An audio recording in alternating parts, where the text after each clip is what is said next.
পরিবারের সচ্ছলতার জন্য জীবনের ঝুঁকি নিয়েই বঙ্গোপসাগরের উত্তাল ঢেউ পেরিয়ে গভীর সমুদ্রে ছুটে যায় শত শত মাছ ধরার ট্রলার। তবে অধিকাংশ ট্রলারে নেই পর্যাপ্ত লাইফ জ্যাকেট, লাইফ বয়া, জরুরি উদ্ধার সরঞ্জাম কিংবা আধুনিক যোগাযোগ ব্যবস্থা। এমনকি গভীর সমুদ্রে মাছ ধরার বৈধ লাইসেন্সও নেই। তবুও বছরের পর বছর এভাবেই চলছে ঝুঁকিপূর্ণ সমুদ্রযাত্রা। জেবেল বোর্ডে লাইফ জ্যাকেট নাই, যোগাযোগের ব্যবস্থা নাই, এবার এক নম্বরে মাছ নাই। ইন্ডিয়াতে ভাসমান অবস্থায় আমরা থাকি, এরকম কিছু দেয় না কোম্পানিরা কোনো।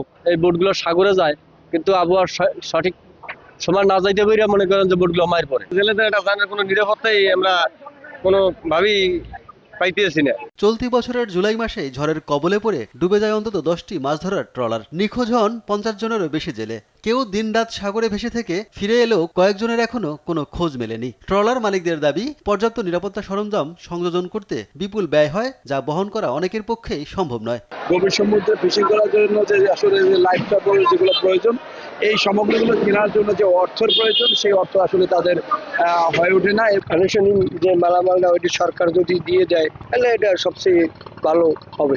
বিশেষজ্ঞরা বলছেন, জেলেদের নিরাপত্তা নিশ্চিত করতে আধুনিক নৌ নিরাপত্তা ব্যবস্থা, স্যাটেলাইট ভিত্তিক যোগাযোগ এবং নিয়মিত প্রশিক্ষণের কোনো বিকল্প নেই। কিছু মৌলিক নিরাপত্তা সরঞ্জামাদির প্রয়োজন। এর মধ্যে রয়েছে মানসম্মত লাইফ জ্যাকেট, ট্রলার অনুযায়ী লাইফ বয়া, ইকো সাউন্ডার।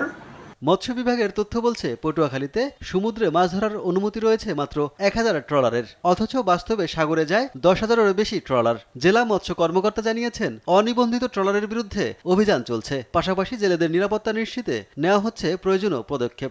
আমাদের মাছ ধরার অনুমতিপত্র ব্যতিরেকে মাছ ধরতে যায় তাদের বিরুদ্ধে আমাদের অভিযান অব্যাহত আছে এবং আমরা তাদেরকে আইনের আওতায় আনছি, সেই সাথে তাদেরকে এই অনুমতিপত্র প্রদানের আওতায় নিয়ে আসছে। পটুয়াখালীতে 2 লাখ মানুষের জীবিকা নির্ভর করছে সমুদ্রের উপর, কিন্তু প্রয়োজনীয় নিরাপত্তা সরঞ্জাম ও সময়মতো আবহাওয়ার সতর্কবার্তার অভাবে প্রতিটি যাত্রাই হয়ে উঠছে জীবনের সঙ্গে এক অনিশ্চিত লড়াই।